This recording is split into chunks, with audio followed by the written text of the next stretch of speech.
Bienvenue à ce numéro du Journal des Journaux Paris du 26 mai au 1er juin 2025, un numéro que nous entamons avec un événement ayant fait le buzz sur les réseaux sociaux, à savoir la rencontre entre Lamine Zen et Alassane Ouattara à Abidjan.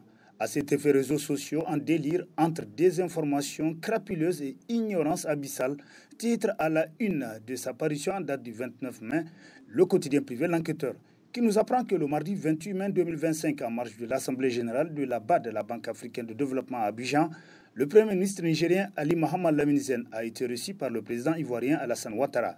Une rencontre diplomatique, somme toute normale dans le cadre d'un événement international majeur. Mais comme souvent, il n'aura pas fallu longtemps pour que des internautes sans vergogne, mus par l'ignorance ou la malveillance, se déchaînent sur les réseaux sociaux selon le quotidien qui poursuit. Il est navrant de voir des plateformes initialement conçues pour être de véritables lieux d'échange, de partage et de discussion éclairées devenir les vecteurs d'une ignorance agressive et de manipulation potentielle. La responsabilité individuelle dans la consommation et la diffusion de l'information n'a jamais été aussi cruciale. Face à cela, le rôle des médias professionnels et des institutions crédibles dans la diffusion d'une information vérifiée et contextualisée est plus que jamais indispensable pour éclairer l'opinion publique et contrer ces narratifs toxiques, conclut l'enquêteur. Niger, CNSP à l'épreuve du pouvoir, les souffre-douleurs d'une révolution écornée, titre à sa une l'hebdomadaire Écho du Monde, qui constate que la révolution à l'interne qui aurait pu être un déclic pour une véritable refondation sociétale s'est vue freinée par une absence de volonté pour une justice sociale qui serait prise entièrement en charge par les tribunaux du Niger. La justice sociale est une revendication émise par l'ensemble des Nigériens épris de paix et de justice. Près de 2 ans après l'avènement du CNSP au pouvoir, les principaux dossiers qui ont défrayé la chronique en leur temps dorment encore dans les tiroirs de l'État, les acteurs intouchables. Ce qui donne une porte ouverte à une justice de 2 poids 2 mesures. Il faut affirmer que la lutte anti-impérialiste est restée intacte comme au premier jour du 26 juillet 2023. Tout le Niger le reconnaît et en reste fier. Cependant, pour ce qui concerne la gestion interne de la révolution nigérienne, un véritable plan est planté dans son fonctionnement et les Nigériens espèrent un rétablissement de la vérité qui doit être l'âme de la refondation entamée depuis le 26 juillet 2023. Le CNSP doit user de sa légitimité populaire des lendemains du coup d'État pour aller dans le sens où son peuple l'attendait, la justice sociale. Au cas échéant, et si le régime en place se donne des limites infranchissables, il crée les conditions de se voir contraindre à plus de fermeté dans la conduite des affaires publiques. Là, c'est le dernier virage qui va vers la dictature. Aussi, la loi sur la cybercriminalité doit être revue afin de donner l'opportunité aux citoyens lambda de dire ses opinions dans le respect des règles en vigueur selon Écho du Monde. Affaire des expatriés chinois, si la Chine dérape, c'est grâce à quel complice nigérien haut placé?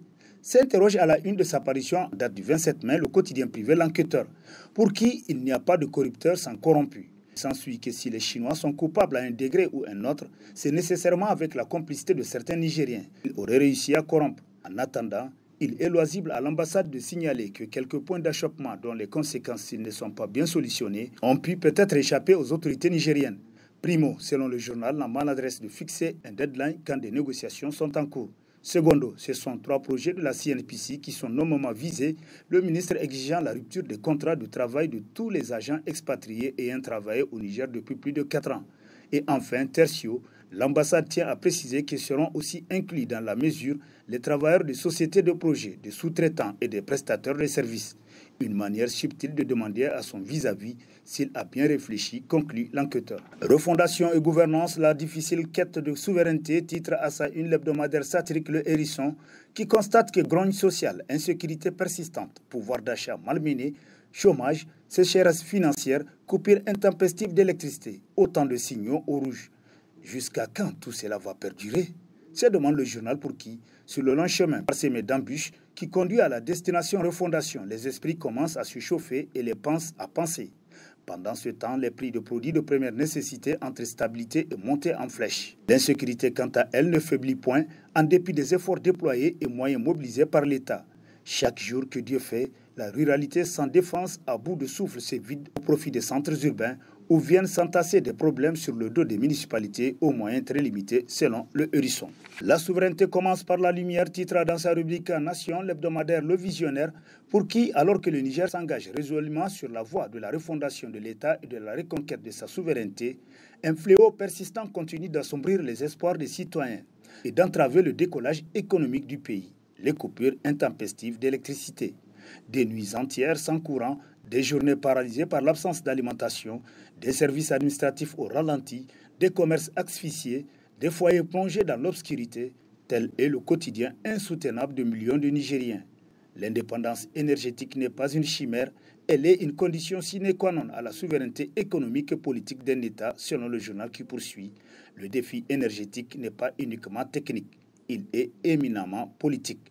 Le Niger mérite une Nigélec digne de ses ambitions, conclut le visionnaire. Rationalisation des dépenses de l'État, l'exemple togolais, un miroir pour le Niger, s'interroge l'hebdomadaire Le Monde d'aujourd'hui, qui nous apprend que la décision récente de la présidence togolaise, annoncée par le ministère de l'économie et des finances d'exiger des ministres qu'ils règlent personnellement leurs factures d'eau et d'électricité auprès des compagnies nationales, marque une étape significative dans la rationalisation des dépenses de l'État.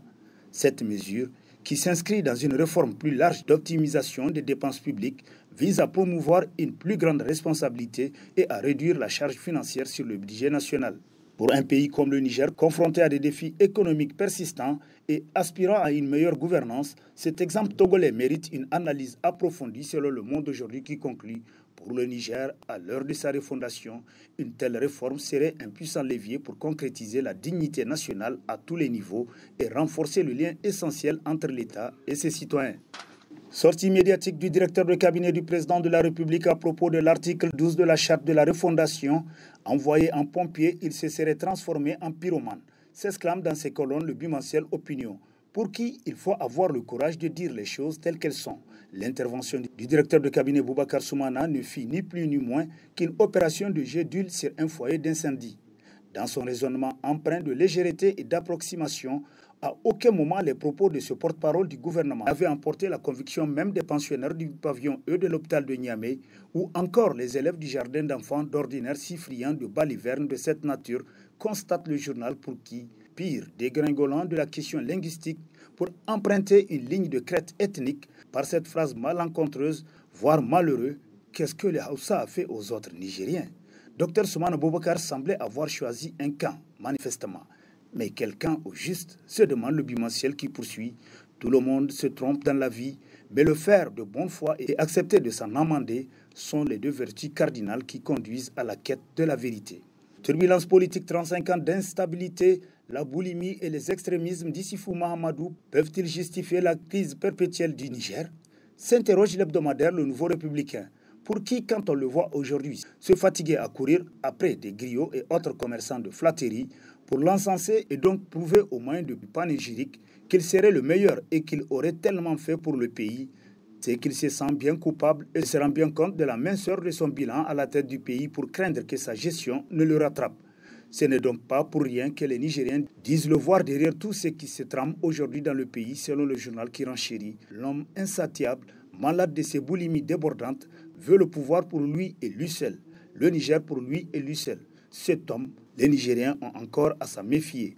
Et le CNSP, plus que quiconque, conclut Le Nouveau Républicain. L'Alliance des travailleurs du Niger alerte sur la situation sociopolitique et sécuritaire, titre dans ses colonnes Niger Times, qui nous apprend que le mercredi 21 mai 2025, l'Alliance des travailleurs du Niger ATN, regroupant la CGT Niger et l'UDTN, a rendu publique une déclaration majeure sur la situation sociopolitique et sécuritaire du pays. L'ATN y exprime ses préoccupations et lance un appel pressant aux autorités et à ses membres. Sur le plan social, l'ATN observe avec inquiétude la lenteur des négociations menées par le gouvernement avec les partenaires sociaux concernant le cahier de doléances 2024. Au plan politique, l'ATN constate avec amertume l'omission des représentants des organisations socio-professionnelles des travailleurs dans le décret portant nomination des membres du Conseil consultatif de la refondation. Enfin, l'ATN lance un appel pressant à ses membres afin de collaborer étroitement avec les forces de défense et de sécurité. L'organisation les exhorte à rester vigilants et engagés, prêts à répondre massivement à un éventuel mot d'ordre dans le cadre de la défense de la souveraineté du Niger, conclut Niger Times. Terrorisme, nécessité de vaincre l'hydre, s'exclame l'hebdomadaire L'Actualité, qui constate que le Niger, le Mali et le Burkina Faso, depuis des années, mènent une lutte implacable contre le terrorisme, se battant avec hargne à vaincre l'hydre terroriste que bien d'observateurs considèrent comme une création de l'impérialisme qui cherche le moyen de pousser nos États dans le chaos et de se servir du désordre ainsi créé à légitimer la présence de ces troupes sur nos territoires. C'est après s'être débarrassés des partenaires douteux dans la lutte contre le terrorisme que les trois pays ont fait l'option de la sécurité une responsabilité souveraine qu'ils ne peuvent plus sous-traiter, Chacun des États est ensemble devant se battre contre le phénomène, comptant plus sur les armées nationales, constate l'actualité pour qui il est vrai que la menace avait éprouvé les armées et les populations qui se sont retrouvées prises au piège des hordes de criminels sans foi ni loi et dont la lutte ne pouvait avoir de sens. Pour une telle raison, notamment pour sous-tendre l'option djihadiste, surtout quand au lieu d'un autre terrain, ils ne choisissent que des terrains fortement islamisés pour justifier leur djihad. Visite de travail sur les négociations entre la CEDEAO et l'AES, les retrouvailles vont-ils sortir la région de l'impasse? S'interroge l'hebdomadaire Le Temps, qui nous apprend qu'une visite de travail sur les négociations entre la CEDEAO et les pays membres de l'AES s'est déroulée à Bamako, au Mali. Nul ne peut nier les difficultés que traverse la région. Cette rencontre montre que les pays peuvent se réunir pour trouver des solutions à ces problèmes. Ces discussions sont encore plus importantes car elles sont destinées à préparer les négociations qui vont s'ouvrir très prochainement entre la CEDEAO et les 3 États membres de l'AES. Les parties ont salué l'esprit de fraternité et de responsabilité qui a animé ces premiers échanges directs et sont convenus de les poursuivre, guidés en permanence par les intérêts des populations ouest-africaines, conclut Le Temps. Reprise des négociations AES-CEDEAO, la frontière nigéro-béninoise va-t-elle enfin être réouverte? S'interroge l'hebdomadaire satirique Le Canard en furie, qui rappelle que la CEDEAO était cruelle et inhumaine avec notre pays suite à l'avènement du CNSP au pouvoir par un coup de force qui a mis fin au régime illégitime de Bazoum Mohamed imposé aux Nigériens par le président le plus détesté de toute l'histoire sociopolitique du Niger, Issoufou Mahamadou, qu'on accusait à tort ou à raison d'être le principal obstacle contre la mise sur orbite de la justice sociale et l'assainissement des finances publiques que promotait un régime adulé mais aujourd'hui impopulaire, très bas dans les sondages face à la déception ouvertement exprimée par un peuple qui pourtant pendant un moment avait cru. Les transactions commerciales en sourdine sous le Djoliba au vu eux aussi des autorités de 2 pays frontaliers se poursuivent dans les tracas. Quelle est alors la portée de cette fermeture si les uns ont besoin des autres? S'interroge le journal pour qui, officiellement, la frontière reste fermée. Ce qui n'est pas le cas entre le Burkina Faso de l'AES et la Côte d'Ivoire de la CEDEAO. Priorité certes à la sécurisation du territoire national et ses habitants, mais en harmonie avec la prospérité économique du pays, conclut Le Canard en furie. Visite du fils de Maréchal Haftar, le Niger victime d'un double jeu de Maréchal Haftar? S'interroge l'hebdomadaire Le Républicain Info, qui nous apprend que le fils du maréchal Khalifa Haftar, le général Saddam Haftar, a effectué une visite flash au Niger. Il a été reçu par les officiels pour discuter sans doute des questions d'insécurité liées au terrorisme et à la criminalité transfrontalière. Mais en tant que proche d'un mouvement armé d'un pays voisin qui de surcroît était parvenu à mettre la main sur un terroriste recherché par notre pays, Mahmoud Salah, qui a par la suite été relâché à la demande d'une puissance étrangère, sa visite dans notre pays n'oblige-t-elle pas à se poser des questions tant au risque d'un double jeu de Haftar dans un contexte régional trouble, d'insécurité généralisée où les enjeux sont aussi fluctuants que glissants, se demande Le Républicain Info. Gourou Kassam, modernisations et progrès pour une commune en pleine croissance, titre dans sa rubrique Société, l'hebdomadaire Niger Times, qui nous apprend que le 23 mai 2025, la commune rurale de Gourou Kassam a franchi une étape significative dans son développement, aujourd'hui avec la réception officielle des travaux de réhabilitation de sa mairie et la dotation de 8 lits d'accouchement au centre de santé locaux. Ces réalisations marquent un tournant pour la commune, symbolisant l'engagement de ses dirigeants envers l'amélioration des services publics et le bien-être de ses habitants. C'est un pas de géant pour la santé maternelle et infantile dans la région, constate l'hebdomadaire qui poursuit. Ces avancées sont le fruit de la vision stratégique et de la détermination de l'administrateur délégué de la commune rurale de Gourou Kassam, le lieutenant Amadou Souley. Sa capacité à mobiliser les ressortissants et les partenaires est essentielle pour concrétiser cette transformation, selon Niger Times.